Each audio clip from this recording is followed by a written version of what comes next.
Bagaimana cara tahu apakah ulasan sebuah film bernada positif atau negatif? Di video ini, kita akan membangun model mesin learning dari nol yang bisa membaca sentimen sebuah review hanya dari teks menggunakan NLP dan algoritma random forest. Di sini juga saya sudah membuat sebuah artikel Medium klarifikasi sentimen ulasan film menggunakan representasi teks dan algoritma random forest. Dalam era digital saat ini, ribuan ulasan film dipublikasikan setiap harinya. Namun, bagaimana cara kita mengetahui apakah ulasan tersebut bernada positif atau negatif secara otomatis? Artikel ini membahas bagaimana kita mengenal membangun sistem klarifikasi sentimen ulasan film menggunakan representasi teks, bag of words, dan algoritma random forest di Python.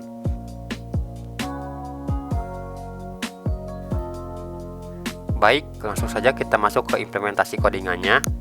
Pertama-tama, kita mulai dengan import library Pandas untuk manipulasi data, regex untuk membersihkan teks, lalu ada clone vectorizer dan random forest dari skitlearn. Lalu pada tahap kedua adalah membersihkan teks review.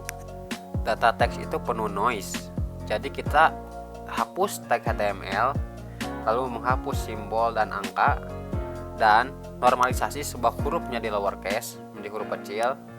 Tujuannya agar model tidak bingung karena variasi penulisan.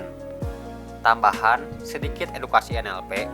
Langkah ini disebut text normalization. Kalau ingin lebih advance, kita bisa tambah stemming dan stopwords removal.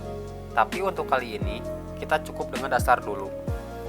Lalu kita masuk ke tahap ketiga, persiapan data, split dan bersihkan. Dataset yang saya pakai adalah IMB Movie Review. Nah, dataset ini di dalamnya hanya ada review dan sentimen. Review dari user sebagai komentar, dan sentimen ini hanya bersihkan positif dan negatif. Kita ubah label dari teks positif dan negatif menjadi angka 1 dan angka 0. Lalu kita pisahkan jadi data latih 80% dan data uji 20%. Lalu kita masuk ke tahap 4. Di tahap 4 ini adalah representasi teks atau ubah teks dan latih model. Komputer tidak bisa langsung membaca teks, jadi kita ubah review menjadi representasi numerik menggunakan count vectorizer. Di sini kita ambil 5000 fitur terbanyak. Tambahan, kita juga bisa pakai TF-IDF, tapi count vectorizer ini cukup cepat dan efisien untuk baseline. Lalu kita masuk ke tahap 5, training model atau prediksi sentimen dari data uji. Sekarang kita latih model random forest. Ini adalah algoritma ensemble yang menggabungkan banyak decision tree untuk hasil yang lebih stabil dan akurat. Tambahan, di sini saya tidak menggunakan N estimator. Di sini sebenarnya bisa menggunakan N estimator sama dengan 100, artinya kita pakai 100 pohon. Kalau ingin akurasinya lebih tinggi, bisa ditingkatkan, tapi waktu trainingnya juga akan lebih lama. Lalu pada tahap ke-6 adalah prediksi dan evaluasi. Model sudah kita latih. Sekarang waktunya menguji di data yang belum pernah dilihat sebelumnya. Inilah kekuatan dari pengujian. Kita bisa lihat apakah model benar-benar memahami pola atau hanya menghafal data latih. Untuk mengevaluasi performa model, kita gunakan metrik-metrik seperti precision, recall, F1 score, dan akurasi.